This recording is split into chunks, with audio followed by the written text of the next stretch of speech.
I think content is about 50% of what a personal brand is made up of. So it is a significant portion and something you need to nail if you're going to make a strong digital resume, strong personal brand. The only issue is a lot of people that teach content or branding, they want to teach you volume. They want to teach you how to craft these viral videos, but they never mention how to sustain the volume. And they never think about the process and how people should be thinking about it mentally as they go uh, into these processes. Typically, someone will start to post some videos and then stick with it for about 2 weeks. Sounds like something I've been through a million times, where I had friends being like, "Hey, am I gonna ever see any content from you again? Am I ever gonna see another painting out of you?" And what a lot of people don't really understand is that it's more important to get through the low quality videos and build confidence with yourself than to make these moonshot viral videos and hope for the best, because you're essentially throwing things at the wall that may not stick. But basically, if you're quitting within the first 2 weeks, it's because you don't see the value of what a personal brand can really provide and what type of opportunities are really at stake. Many times you'll be bummed over views if you're not set up with the proper foundation.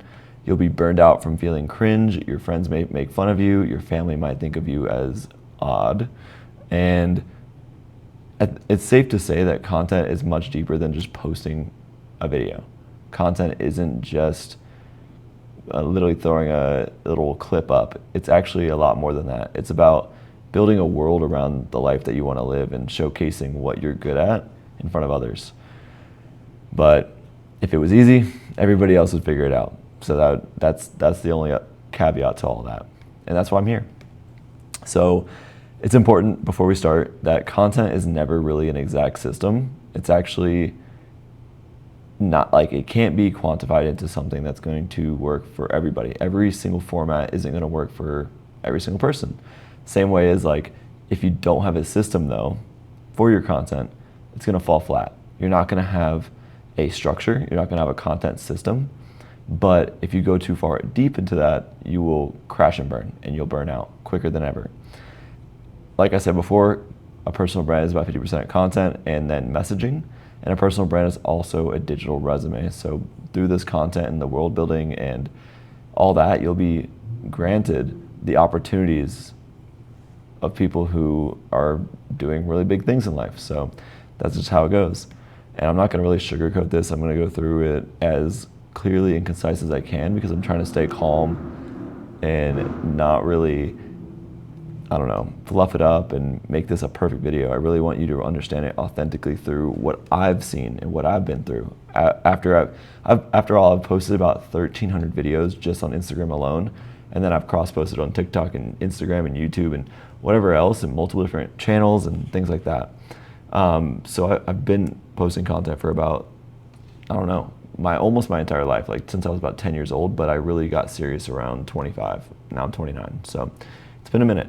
And this is what I like to call the clear content cycle. It's a simple formula. And what this really entails is you identifying the ideal viewer of your content. This is so pertinent, because if you don't understand who you're making content for, you'll start to try to make content for anybody who's willing to watch.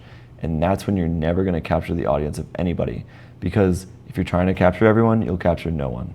So identifying your ideal viewer of your content.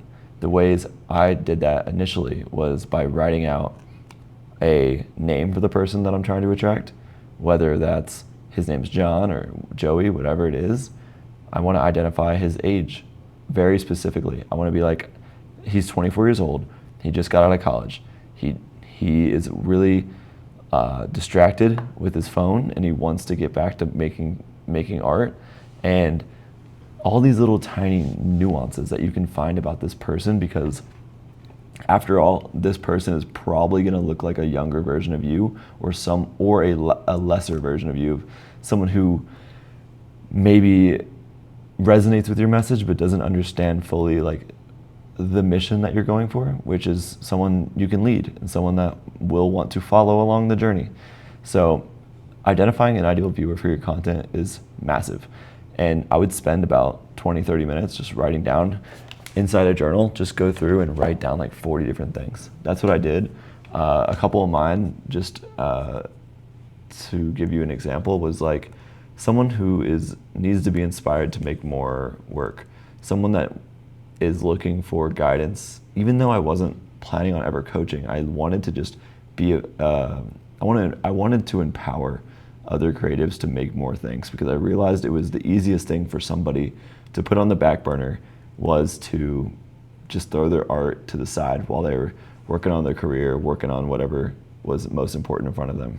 So I wanted people to pick their paintbrush back up and basically just make content with it, because it's fun, it's enjoyable, it's something that really lights me up. So that's the type of ideal person I was looking for, and I found it. That was with 1,000 followers, mind you. I wrote all those things out. Next step in this cycle would be making videos that fit the interests and messaging of that archetype. So what type of music does this person like? Would that resonate with your, like, say you have a text on the screen video and you have to put some music over it. What type of music does my ideal person like? Or what type of world am I trying to build? What music do I like? Because if it's usually the younger version of yourself, usually a lot of these things are things that you already like yourself. And unless you're like a dating coach that's trying to teach women as a man how to date, most of these things are spoken through your current self. So trying to make videos that fit the interests and the messaging. So trying to spark interest from text hooks, trying to understand that what would make me stop a scroll and watch this video fully through? What is something that would stop me in my tracks and make me emotional, make me some type of emotion? It could be happy, it could be joyous, it could be sad, angry, whatever, optimistic. What is gonna make me stop my scroll and comment on this video? Like it, share it, repost it, whatever you're gonna do with it. What is gonna do that for me? And that's gonna be tapping into their emotional side by their messaging. So depending on what you're doing for your content, maybe you're a painter. In my case, it was painting. So a lot of mine was like, make it regardless, you know? It's like, make the painting regardless of what people say and what people think, because it's for you, it's not for them. And then there was a lot of just like personal development innuendos that were kind of sprinkled into my content that a lot of people didn't really see very often in the art world. It was usually just like, when you're talking art world, it's a lot of people just showcasing the process, hoping that for a buyer. But on my end, I wasn't really trying to push a sale very often, and I was pushing self-development. I was pushing being closer to your art. I was pushing optimism. A lot of that ties all in together, and it was something people haven't seen very often in people's content as to why people connected with it and wanted to share it. Number 3 would be to adapt your content to what's performing, even if it's a small difference. So if you have posted 10 videos and you have 1,000 videos on if you posted 10 videos and you have 1,000 views on all 10, except one where you had, 1,700 views, 2,100 views. Just a small little change. You might not seem very big of a change, but identify what that was in that video that made it go a little bit more. What pushed it along further? Because the algorithm isn't super random. It's kind of like a news outlet. If you're making content that a lot of other people are making and a lot of other people are sharing, it's gonna share yours too. So if you know what's really like top of mind for a lot of people, it's gonna share it. So one thing you have to remember about the algorithm, and something that you have to remember for your mental, is that like, if you're making good content and stuff that actually resonates and something that actually evokes an emotion, you're gonna get the views, you're gonna get the likes, people are gonna follow you. But if you're making quote unquote good content that you think is good and it's just not landing with your ideal audience, then it's a bad piece of content. No matter how good the lighting is, no matter how good the sound is, whatever it was, just because you deem it as a good piece of content doesn't mean the algorithm does. So a lot of people get stuck in that vicious cycle of thinking that, this content I'm posting right now is like 10 times better than my typical piece of content, but they're emphasizing something that's so off. They're emphasizing something that is like, maybe the cinematography of the video is far better than their normal videos, but they focused on that too much and didn't dial in on their messaging, and they didn't understand what their viewer wanted to see. So thus, the video does worse, and they don't want, like, a lot of creators don't understand when they put a lot more effort into a video and it does worse than the video that took less effort. A lot of the times is due to authenticity and being vulnerable to your audience, and a lot of that has to do with being off the cuff, making a one-take video like I am right now for YouTube.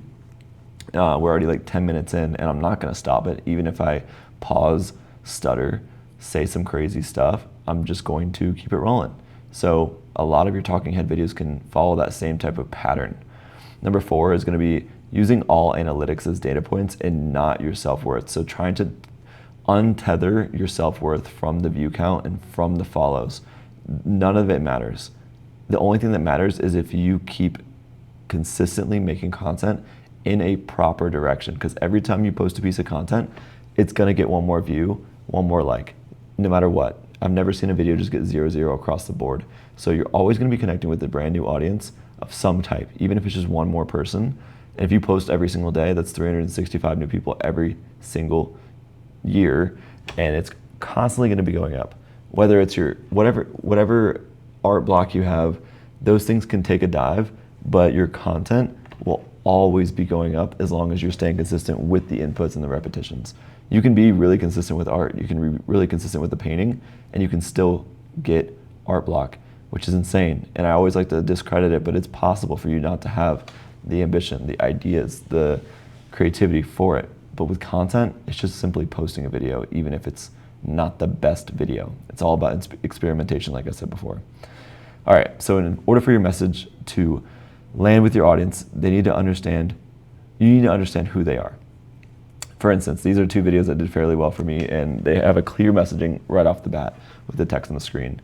So this one said oil paint is better than everything else, right? And that's a big common top of mind idea for artists. They like to argue about what mediums they like. And take this for whatever niche you're coming in from, but I just put that there, and I started the hook as well like that. Like, oil paint is honestly the best medium because blah, blah, blah, blah, blah. And then I jokingly said, hey, like, that's not what this is about, but like, hey, yo, oil painters, like, can you help me clean this real fast? Cause like, I don't know, I was just being playful and thought it was funny. But 175,000 views on a spur of the moment talking head video. I had about 200 or 300 people saying the same exact advice to me from this one organic video. And it was just me, sprung an idea from me knowing what was top of mind for my audience. Over here, this is a text on the screen montage video where like I'll have this as a hook for about 4 or 5 seconds, and then I'll jump into a montage of different clips. There's too many artists. The art world is so oversaturated. And what I realized as I was kind of building my audience is that the art world is pretty pessimistic. They're starving artists at the end of the day. So a lot of people are down on their laurels. A lot of people are scraping by. So there's a lot of artists that will resonate with this, but they don't realize they're about to be taken into my grasp with being like, so basically after this 4 to 5 seconds, I said like, it's you versus you, or you're the only one of you, or something like that. Like, you're one of a kind. And it had a bunch of videos of me having fun, painting and showing different work. And that got 102,000. And every time I posted, it gets 50K plus views. Posted like 3 or 4 times. That's another thing. With content, as you develop a arsenal of content, you should be reposting it every, 2 to 4 months. And just redeploying it, because sometimes I've posted something that has done better the second or third time because I've made a small little tweak. I realized maybe I should put some captions on this video. Maybe I should take away the captions of this video, stuff like that. But you should definitely be double dipping on that, because you'll have new audiences come in. Like, I probably had another like 5,000 new followers in the last couple months, and none of them have seen these older videos that I made. So I might as well repost them and get them to see it and capture new audiences that way. So a video needs proper packaging. At the end of the day, packaging is everything. It's big and prevalent on YouTube. YouTube is always talking about packaging, but this is packaging. Text on the screen with a talking head with a clear face, or the text on the screen here with a clear thing here. It's like the packaging is huge. So things to notice: facial expressions, text on the screen, overall aesthetic, You need to be building this world that is, it doesn't have to be like hyper aesthetic, doesn't have to be like so neo-noir or something, but I think having like an idea of what good lighting looks like, what cool things in the background looks like. I used to like put my paintings purposefully in the background as characters and showcase them over and over and over in my videos, because people would start to identify them as a character in my set. I was thinking of it as a set. I got my art studio, it had no AC, living in Florida, 100 degrees in the summer. And I noticed that it's okay, because I'm using it as a set at first. I was building momentum and I was using it as a set. In the beginning, you'll want to spend hours on a video to make it perfect, but the most important part is to get the video out in general. This will do two things. Start to build confidence within yourself with repetition, so you'll trust yourself to get more done and not make it such a burden every day. And it'll make you not make the best content, which is fine, because you're never going to make the best content if you're constantly thinking about being perfect. Perfectionism is the killer of most dreams. And number two, you'll get to experiment with many more concepts and video styles, so you can find exactly which one works for you and you can extract more data points from them. Ultimately, we're looking for data. Anytime you post a video, it's not your self-worth. It's not about you it's not about you winning. It's about you literally making more data points and connecting the dots and understanding where the graph is at and where it's not. If you start going down a pattern where you're getting low views, go back to when you did get some solid views and try to replicate some of those videos again or repost them again and see what's going on and make some connections. See what's going on in the industry. Before I go into the rest here, I want you to understand that by understanding your model creators are people who you are inspired by. They're people who have strong personal brands that you want to look like. I'd pick like 3 to 5 of them and start to emulate some of their things. Not copy them, not look at their stuff and wish it was yours, because the fastest way to kill something amazing is to just compare it to something else and just study it. Just look at it. The same way you would do a master copy on a painting, you look and study those paintings and their techniques and their brushstrokes, and you go back and implement it into your own painting. Same exact way. Find your model creators and do that. All right, mastering the mental game. Actually, I need a drink of water, one sec. Master the mental game. I see a lot of creators that have a lot of talent quit because of their mental game is poor. It's not sharpened or refined. They're constantly getting upset over views, likes, engagement because they believe it's tied to their self-worth. I legitimately don't even remember sometimes when I post in a day. I think I posted 3 times today and it's felt like I barely even was making content. That's it. Once you get it integrated into your thought process and your systems, you barely even notice. So the fact is that you'll grow much faster and you'll detach your mind from what's around you. The algorithm, your videos, disconnect them all from being about your worth. We've talked about this many times so far in this video. At the end of the day, all these inputs are just experiments. They're not perfect, they're not complete. They're just to test what works. And once you find what works, we're gonna double down on it. If you find a winning 10,000 view video, your first 10,000 view, we're gonna try to dissect that and understand why that even happened, because then you'll be able to make more of those type of videos. We're not trying to craft a viral video, we're trying to incrementally make these videos much, much better every single time. You'll get much further than the person with a ton of talent if you can just stick through the process. You'll get better at the repetition, and before you know it, you won't even remember posting that day, sorry. You'll get to the point where posting doesn't feel like a task, and you'll stop fearing the fear of being seen, fear of taking up space, and not believing there's enough room for you. I remember thinking that there was already enough people who had huge followings that I could not amount to that. And there's probably too many people already doing it, but it's not true. There's always more room, and people always fall off every single day. Not like in a morbid way, but they do, just like emotionally. These are all things I struggled with when I first started, in countless reasons. You can pick up countless reasons to not start. There's even more reasons to give up than there is to actually do it. So that's why crafting a solid why, like I said before, I said my initial why was to empower creatives to make more, empower creative people to make more things. every single time I thought of myself as cringe, or thought of myself, like heard my friends talking about me, or somebody came up to me and started thinking like, yeah, man, you post a lot, bro. Like, it's kind of crazy. It's like, I remembered I'm trying to empower creatives through self-improvement. Those videos are not for them. They're not for your friends. They're not for your family. Sure, they will help you out. They will repost your things. They will like your content. But at the end of the day, they're most likely not your ideal viewer unless they are literally exactly like you. And in that case, that'd be kind of weird. Let's break down what content actually is, because I feel like a lot of people don't really get it, because content's such an ugly word. And content can be a lot of different things. It started with blogs. It's going to be your Instagram stories. It's a long form YouTube video like this. It's a short form Instagram video. Content is all of these things. It's an Instagram carousel. It's a solo post on Instagram. They're all versions of content.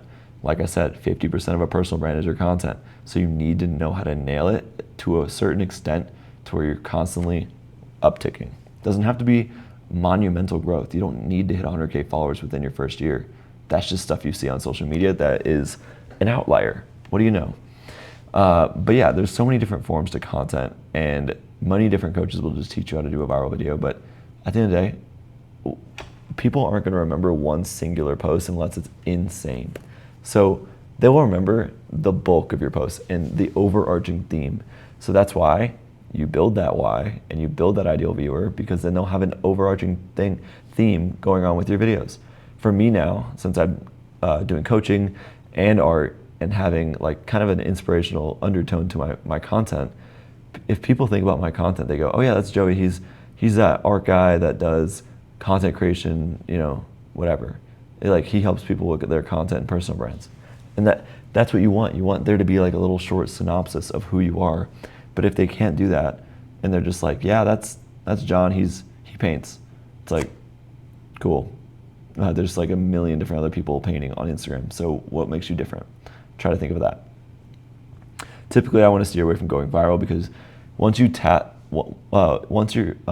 going viral a couple times, you're going to want to do it over and over and over. And usually that's just hitting a top of funnel audience. And those are people that aren't really your ICP. They're not really your intended viewer. So you need to be making middle of the funnel and bottom of the funnel as well to nurture that audience and make them more keen to who you are and what your story is and what your personality is like. If you're just making top of funnel videos every single day and going viral all the time, you best believe in about a year, no one's going to know your name and no one's even going to know what the hell's going on. They're just going to know you make pretty cool top of funnel videos that everyone can share and like, that kind of stuff. So when you go viral and a video pops off, most of the time your expectations rise, which can hurt you in the long run. If you have a week where you have 2 or 3 big videos and then you have 3 months of videos that never go viral, you will start to think, what's wrong with me? You'll start to think, why does the algorithm hate me? You'll start to become a victim no matter what, because you'll be tested and tried by your self-worth being attached to these views, and it's devastating. All right, this is the last thing up here at the top. These are basic components to a good video, and you've heard it before, but having a strong idea is huge. I like to write a lot of my ideas down in this journal, and I spend my mornings kind of panning and thinking and doing a lot of different things, but having a strong idea before you make the video is huge. You don't want to just pull out your phone and start trying to record, because then you'll have the worst low effort videos known to man. Then you're going to want to think about a hook that goes involved with it. If we think back to that video about oil paint, I was like, oh, what's the thing that's going to get some painters' attention? The battle between acrylic and oil paint. Cool, I'm an oil painter. Let me say that oil paint is oil paint is by far the best medium. I'm just kidding, but now that all the oil painters are here, like, that was the hook I chose. So if you can come up with the idea, you'll start to think of try to think of 2 or 3 different hooks you could use and test them.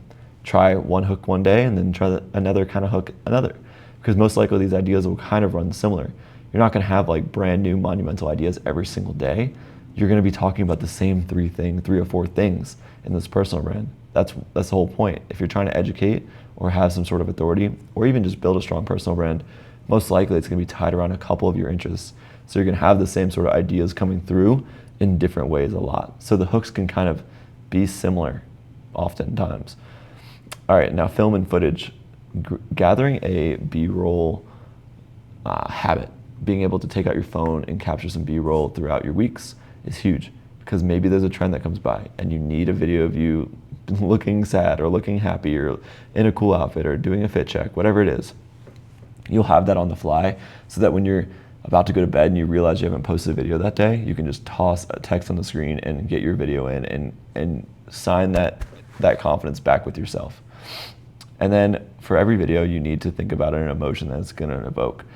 For a lot of these different things, for this video, for instance here, the one that said there's too many artists out there in the world, I'm evoking an emotion immediately. I'm evoking an emotion of scarcity and vulnerability from artists, and they think they're about to get what they want to hear, but I'm twisting that emotion. So I'm bringing them down and then shooting them right back up. So it's kind of like a roller coaster of emotions.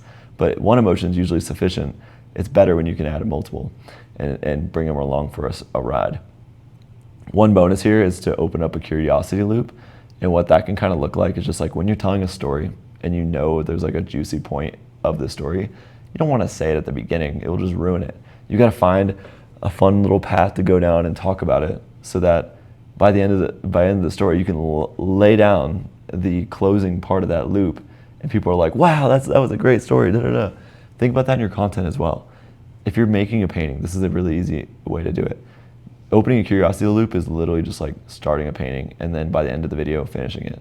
Like, people are going to want to watch the process, and if it's interesting enough and you've thought about it and you've gotten unique shots and things like that, people are going to want to close that loop. Same way as if you're holding up a painting backwards, say if you're doing like an art turnaround like this, and they're like, all right, what's behind that painting? And then you just slowly, boom, and then you close the loop. That's why people were getting super annoyed at those trends where people would like show you the back of a painting and then fake turn it around and end the video, and they wouldn't even show you the painting. That evoked an anger emotion that fueled the video, but I don't know if it did much for their art. Something that this is basically something that they need to know the outcome to, something that they need to close the loop to, or else they'll go insane, even if they didn't even care that much. Okay, so throughout your days and throughout your weeks, you should be capturing small bits of B-roll footage, like I said, whether it's you in a cool outfit or you in front, or having fun with friends. You should be taking short clips of yourself into B-roll, and then insert trends and make these videos easy. At first, it's not going to be these strong talking head videos. You barely know how to talk on camera. I've been talking for 28 minutes right now straight. I could never do this before. I've messed up many times in this video. I'm not going to chop it out. I don't care. I wanted this to be as authentic as possible, so that you can really understand what really goes into the thought process by content, the mindset behind content, because people want to just say post 20 videos a day, and it's such bullshit, because you're going to burn out, and all you're going to do is want to go back and be like, what's wrong with me? Why can't I get this done? It's like, because you're not meant to post 20 videos in a day. You're not meant to even post 3 if you don't know how to post 1. So volume isn't really going to be the thing. People just say, well, post content. It's like, okay, post content, but what am I doing with it? Well, like, how am I making the videos? What are the ideas? That's what all this is about. This is building the writing habit. This is going through and understanding who your ideal viewer is. But I hope we enjoyed this video, and I hope it gained you some clarity as to how I approach these videos and how I structure my thoughts behind it, because it's not as simple as just clicking post. It is a lot of little nuances that go into it. Either way.